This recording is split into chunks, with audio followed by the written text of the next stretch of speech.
Welcome to CBS Sports HQ Spotlight. I'm Jenny Dell. She is Haley Sutton. Love the name, Haley. Thank you. Keep it forever. It's pretty simple, right? It's nice and simple, just like Jenny Dell. Button. Right? It's just so easy. All right, enough of that. We are smack dab in the middle of March Madness. Final Four is set for both the men's and the women's tournaments in college hoops.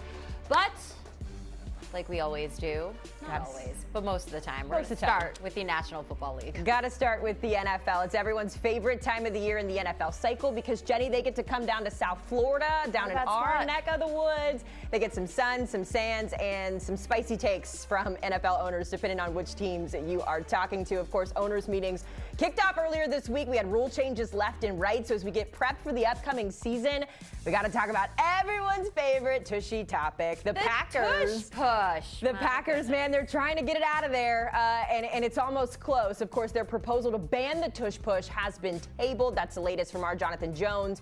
Team owners, medical professionals, and coaches will continue discussions with potential for a new vote at the next set of league meetings in May. Now, in order to ban the tush push, 24 owners would have to vote in favor of making the change. JJ reporting that 16 teams opposed the rule to ban the play. Here's a look at some of the other rule changes that were passed for next season. The first one, kickoff rules were adjusted. The owner is approving to move the touchback spot from the 30-yard line back to the 35-yard line. It's supposed to help the NFL gets some more runs. We're still maybe not convinced about that new kickoff, but NFL projects that kickoff returns will raise between 60 and 70% with the move. Of course, the overtime rules, also carrying over to the regular season. We saw the change last year where both teams get the possession in the playoffs. Now that carries over to the regular season. You also have expansions and replay assists that will help with calls like intentional grounding, roughing the passers, a few more rule changes there. To bring us up to speed with all the conversations happening in West Palm, let's bring in our lead NFL insider, Jonathan Jones. JJ, the Eagles hoping maybe this is just a big old April Fool's joke. That's the only April Fool's joke I'm making in the show today. But nonetheless, the tush push potentially on the way out. What's the latest you can tell us? Yeah, potentially. Look, excuse me. The play is ugly, okay? I'm just saying that. That's not an objective fact, but it's subjective, and a lot of people feel that way. A lot of folks in the NFL do not want to see this play happen. It is not necessarily jealousy. It's not teams that are saying, gosh, I hate that the Philadelphia Eagles, the Super Bowl champions, are so good at this play and nobody can stop it. It's not an aesthetically pleasing play, right? And then some people argue it's not football. And then, look, here's what ultimately happened in the breakers in the meeting earlier today.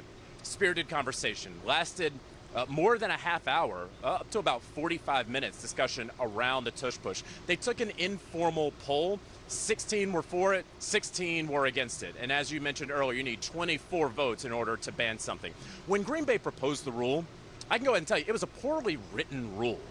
The way that the rule was actually explained, that you cannot immediately shove a quarterback over the center, it wasn't going to pass the way that it was written. And so what folks in that meeting room said, and John Harbaugh, the Ravens head coach, actually stood up and he talked about, look, we're talking about immediately shoving people. We need to get rid of shoving players anywhere on the field. What happens when you throw a ball down the field, the tight end catches it, his forward progress is kind of stopped, and then everybody, we see it all the time, right? The offensive linemen who start to make their way down the field, and then you start pushing these guys, right? We see the running backs who get stopped a little bit, and then almost they levitate, right? They're walking on air as they're pushed forward, and everyone's pulling and all these things. The idea was, let's get rid maybe of all the pushing and pulling, which the league actually had a rule in place back in 2004 and then did away with it because it was hard for officials to officiate that down the field. And so really, look, the tush push itself, that actual play, is going to be really, really hard to legislate out of the game if you're writing one rule to specifically eliminate that play. They're going to talk about health and safety and all of that. Look, health and safety is going to be an issue for any quarterback sneak play. And it's always going to be an issue for any time that you are pushing a player down the football field. And so what I think is going to happen is over these next 2 months until the next league meetings in Minneapolis, that folks are going to discuss, can we go back to the pre-2004 rule that ultimately will prohibit any pushing of ball carriers when forward progress is stopped or to help get it going. So that is where this seems to be going. We probably will have seen the end of the tush push, but we also, Haley, we may have seen the end of pushing any ball carrier forward altogether. It reminds me of the torpedo bats happening right now over in the MLB, where I think maybe teams are mad they didn't think of it first, and here we are. But nonetheless, we'll have to wait and see how that rule pans out. JJ, one of the more interesting changes as well, of course, is that overtime period. Both teams getting a chance during the regular season. We know a year ago it was just the postseason. Why was this important to owners to make this change? Yeah, well, it was important, one, to sort of get some consistency, right? We remember a couple of years ago that they changed the overtime rule. First of all, it used to just be sudden death, right? Then they tweaked the overtime rule a little bit, and then they tweaked the overtime rule for the postseason after that Bills-Chiefs game where they said, no, in the postseason, both teams, even if you score a touchdown, you have to have the opportunity to possess the football. And in the postseason, it's a 15-minute overtime. And, of course, there can't be ties, so you could continue playing and playing.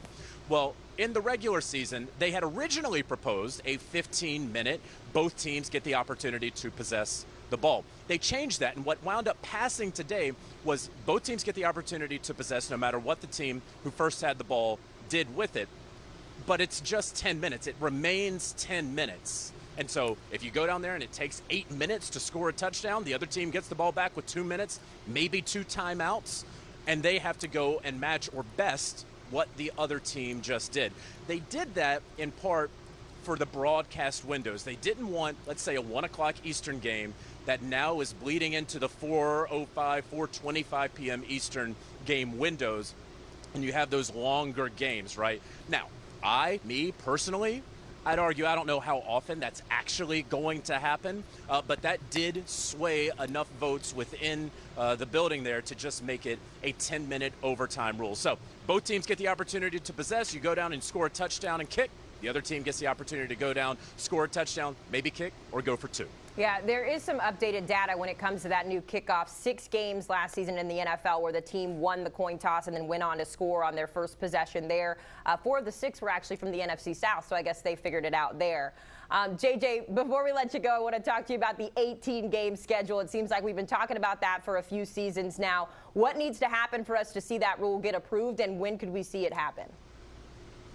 Yeah, Haley, and we're going to keep talking about that 18-game schedule probably for another couple of years. We are very far away from 18 games. Remember, they moved to 17 games after the 2020 CBA, had long been 16 before that, 14.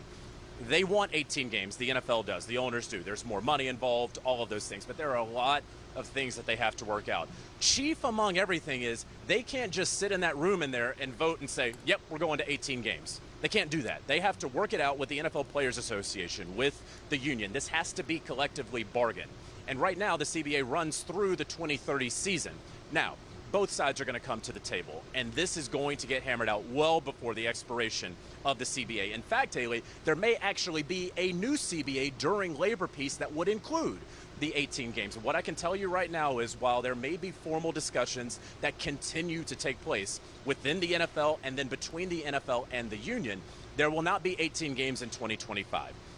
I cannot believe that there will be 18 games in 2026. And so the earliest that I am telling you I could see 18 games taking place in the NFL would be in the 2027 season, and that is when you would get 16 international games, 1 international game for each team. That's where you would add a second bye. That's when you would probably remove a preseason game, and that is when you'd probably see the Super Bowl take place on President's Day weekend, and so we essentially make the Super Bowl a national holiday. Man, we're going to start seeing the NFL go into the summer and then some as the season continues to expand, but we know, JJ, you'll be on top of it as it continues to move. We appreciate your time.